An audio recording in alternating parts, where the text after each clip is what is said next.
Ronaldo হলেন আমাদের কাছে সেই হ্যামিলিয়নের বাঁশিওয়ালা। রোনালদোর খেলা, মাঠে তার নেতৃত্ব, তার জয়ী মনোভাব আমাদের যেভাবে আকৃষ্ট করে তা যেন বাঁশির সুর এবং ইঁদুরগুলোরই প্রতিনিধিত্ব করে। বলা হয়ে থাকে যারা শৈশবে একটা লাঠি দিয়ে টায়ার চালিয়েছে, যারা ঘুড়ির পিছনে ছোটাছুটি করেছে কিংবা বিকেলে সবার আগে মাঠে গিয়েছে, তাদের শৈশব রঙিন ছিল।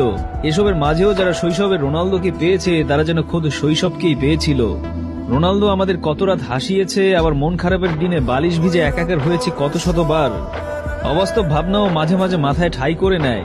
স্নায়ুগুলো বলে ওঠে যদি পোষা পায়রায় করে চিঠি পাঠানোর যুগটা থাকতো, যদি সত্যি পোষা পায়রাকে দিয়ে রোনালদোর কাছে একটা চিঠি পাঠানো যেত, তাহলে হয়তো রোনালদোর কাছে একটা চিঠি যেত, যে চিঠিতে লেখা থাকতো, নাতিশীতোষ্ণ ঋতুর দেশে তোমার একজন ভক্ত থাকে, যার কাছে তোমার গোল জীবনে প্রথমবার আকাশে রংধনু দেখার মতন আনন্দ দেয়।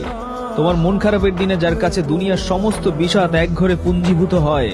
রোনালদো, তুমিই তো ফুটবল।